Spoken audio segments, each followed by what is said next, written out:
out in a storm like that. Absolutely. So welcome to the Martin Luther King Jr. Memorial Library, one of 26 public libraries in the District of Columbia.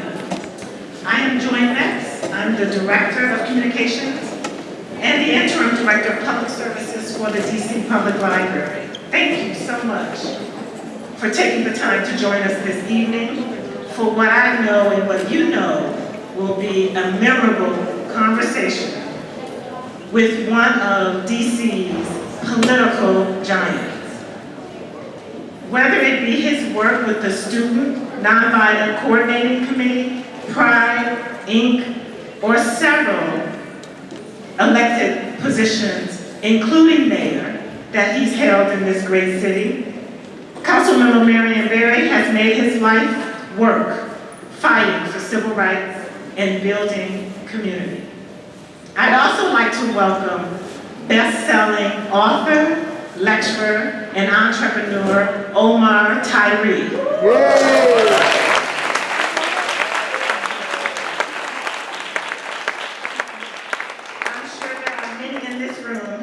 One of his novels in just one day. First, before I say that, I'd like to thank the library system, DC Library System. Thank you for always being such a great partner and helping us put together diverse events like this. So, much love to the DC Library System. So, Marion Jr. is a former four-term mayor of Washington, D.C. He has dedicated 40 years of his life to public service. Living by the motto, always fighting for the people, the son of a sharecropper and born in Mississippi, he joined the Civil Rights Movement and was elected the first chairman of the Student Nonviolent Coordinating Committee.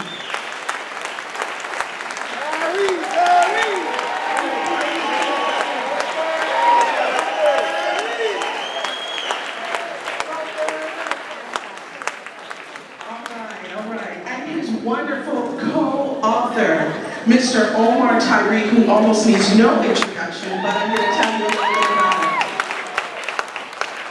New York Times, this is a New York Times, and it's 5 times New York Times best-selling author. Omar Tyree is the winner of the 2001 NAACP Image Award for Outstanding Literary Work, Fiction, and the 2006 Phyllis Wheatley Literary Award for Body of Work in Urban Fiction. He has published more than 20 books on African American people and culture, including 5 New York Times best-selling novels. He is a popular national speaker, a strong advocate of urban literacy, born and raised in Philadelphia. He lives in Charlotte, North Carolina. You can learn more about him at omartyree.com. Warm DC welcome. Yay.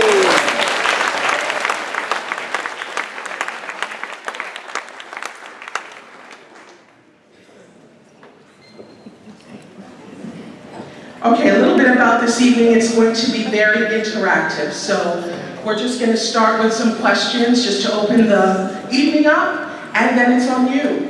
What questions you have for, our mayor for life and Omar Tyree, bring them on down. You're welcome. We knew this book was coming out. As a matter of fact, I saw Charmaine in the audience with Straymore Books. I think I was coming to your office to talk to you about Sister Soldier's book. She was coming to DC. You said, well, I've got a book coming. All right, well, that trumps everything. So why a memoir? Why now? First of all, let's say good evening. Good evening. And welcome to the library. And welcome to Mayor for Life book signing.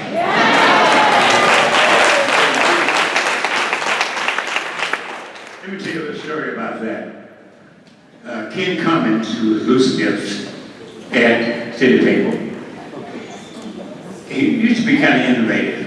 He would call me Mac Barry, and after David Mac Barry. And one day he said, Marion Barry, Mayor for Life. I rejected that because it reminded me of Papa Doc in Haiti, and I didn't want to be connected with that despot and that dictator at all.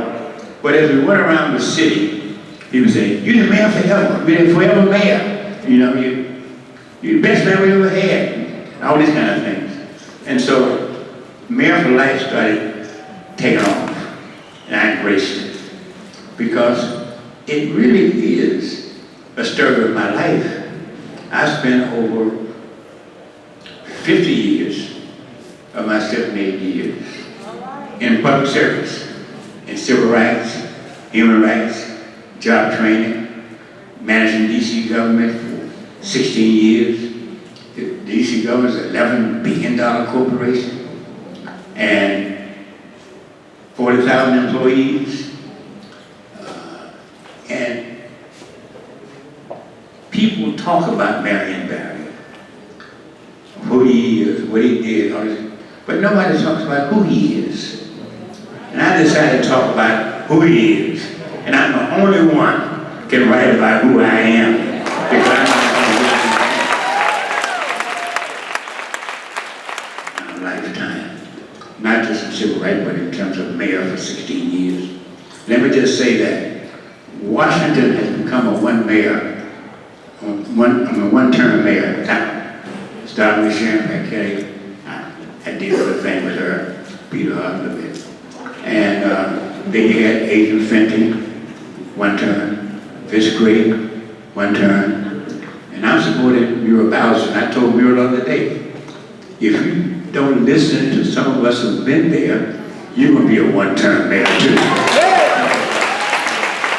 The people in New York don't quite understand Marion Barry's popularity and favorabilities in this region. I'm 81% favorable in the black community and 52% overall. The only person close to me is Jack Evans, which is 35%.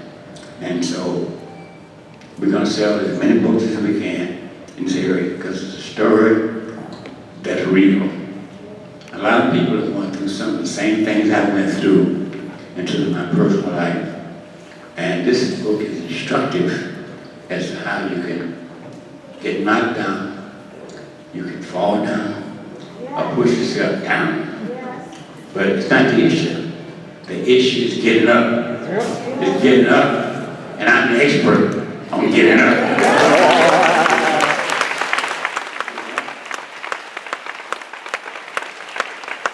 I always believe you understand that a setback is a setup for a comeback. And that's got to be. And part of what's happening in the black community is that even though we are physically in slavery, a lot of black folks are still psychologically enslaved. We have to go over the freedom up. It's all right to be courageous. It's all right to fight hard. And one final point, that everything that African Americans, coloreds, Negroes, and all those names they gave us, we got it through fighting. Think about it. Civil Rights Act. John Lewis, me, and some other people went to jail, got wound. Voting rights. Selma, Alabama, we fought for it. Frederick Douglass said, and it's in the book, that Frederick Douglass said in 1848, power could seize nothing without a demand. It never has, and it never will. Thank you very much. All the facts that we need to deal with. And so Zane, who's a fiction writer, asked me, Omar, would you want to be involved in writing the autobiography of Marion Barry? And I almost jumped over the phone. What? Definitely. Because I had been trying to write nonfiction books for years, but you had a lot of people that they would say they wanted to do something and not do it. And so I went back to writing what I typically wrote because I had the power to finish what I wanted to finish. And so Marion Barry was serious about doing his book. Now, they didn't tell me that they tried to do the book before with a person who's not as professional as I am, and he didn't do the job. And so I didn't find that out until later on, And so I said, okay, well, y'all should have had me the first time, and we'd have had this book done 4 or 5 years ago. Protect you for the rest of your life, because when people start talking bad about Marion Barry, I always have to correct them and say, no, did you know he did this.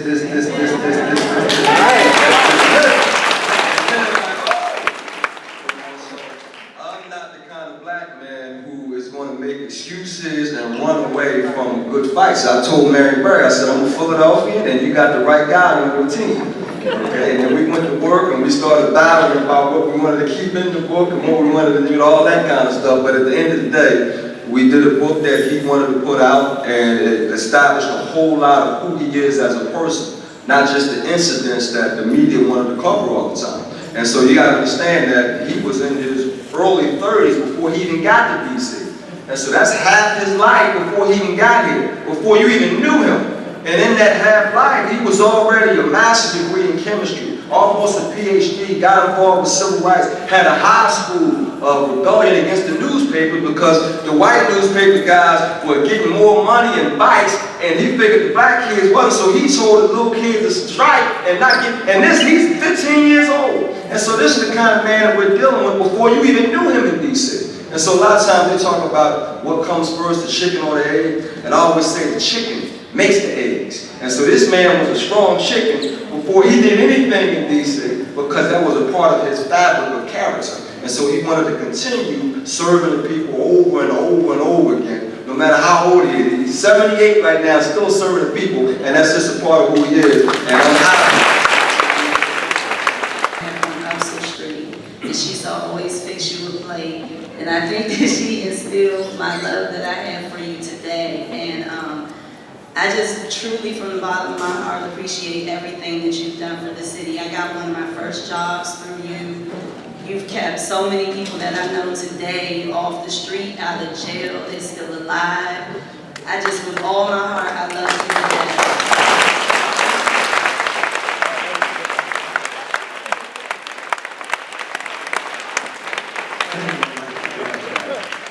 When I hear these kinds of true stories, it really makes what I do worthwhile. People often ask me, what do you want to be remembered? There's so much I can't say, but I guess if I boil it down, and I care